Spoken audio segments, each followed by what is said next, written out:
व्यक्ति कुर्सी का मूल्य लागत से 30% ज्यादा अंकित करता है।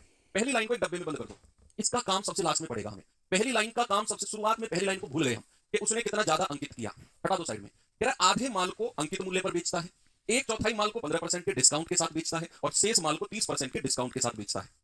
बताइए उसका प्रॉफिट कितना है। अब रटना मत, पेन साइड में रख दो और अगली 30 सेकंड के लिए सामने देखो, सवाल का सारा रूपरेखा दिमाग में क्लियर हो जाएगी।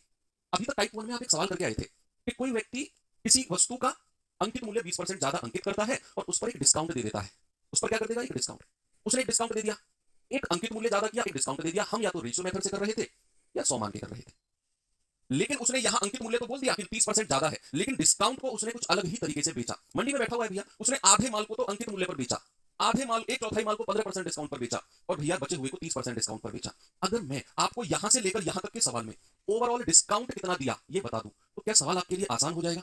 मैंने क्या बोला, फिर से सुना कि अगर मैं यहां से लेकर के आधे माल को अंकित मूल्य, एक चौथाई 15% डिस्काउंट, बचा हुआ 30% डिस्काउंट, अगर मैं ओवरऑल डिस्काउंट निकाल लूं एक सिंगल डिजिट में कि ओवरऑल इतना परसेंट का डिस्काउंट उसने दिया, तो फिर पहली लाइन पढ़ना जरा, 30% ज्यादा अंकित किया, ओवरऑल डिस्काउंट यहां से निकाले, फिर तो ये टाइप 1 का क्वेश्चन हो गया। फिर तो ये टाइप 1 का क्वेश्चन हो गया। यस और नो? हाँ जी सर। तो हमारा फोकस रहेगा यहां से लेकर यहां तक के क्वेश्चन में ओवरऑल डिस्काउंट निकालने का। अरे भैया जो टीप रहे हो ना 15%, 15%, आप देखो तो सही, जिसने सबसे पहले 15% जवाब दिया उसने लिखा क्या था, मैं देख रहा हूं कमेंट को, किसी ने सबसे पहले 15% लिख दिया, लग गए 15, 20, 15%। अरे देखो तो सही, उसने उसके नीचे कमेंट भी लिखा था, उसने लिखा था कि 15% के आसपास जवाब है। तुमने वो नहीं पढ़ी उसकी बात, तो 15% के आसपास तो चारों है, तुमने बस ये टीपा कि 15%, ओहो निकाल दिया किसी ने जवाब, लगा दो 15%। कोई बात सुनो, टीपने वाले की भी बात सुनो पूरी, क्या बोल रहा है वो, कह रहा है 15% के आसपास है मेरा जवाब, तो सारे 15% के आसपास है और टीपो किसी का।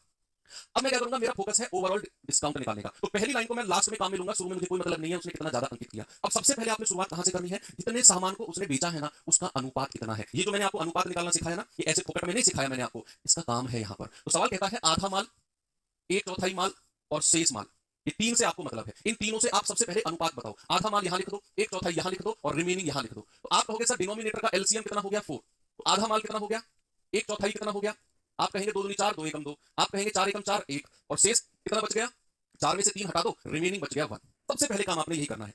फिर उसके बाद क्या करना है कि अगर मैं किसी वस्तु को अंकित मूल्य पर बेचता हूं तो मैं डिस्काउंट कितना दे रहा हूं उसमें। मैंने कोई वस्तु अंकित मूल्य पर बेच दी तो बच्चा मैंने डिस्काउंट कितना दिया, 0। मैंने डिस्काउंट कितना दिया, 0।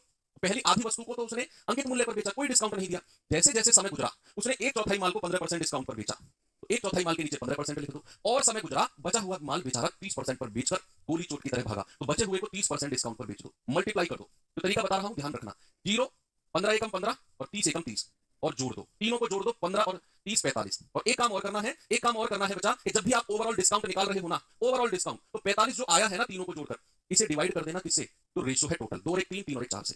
तो 45/4% का डिस्काउंट है, 45/4%।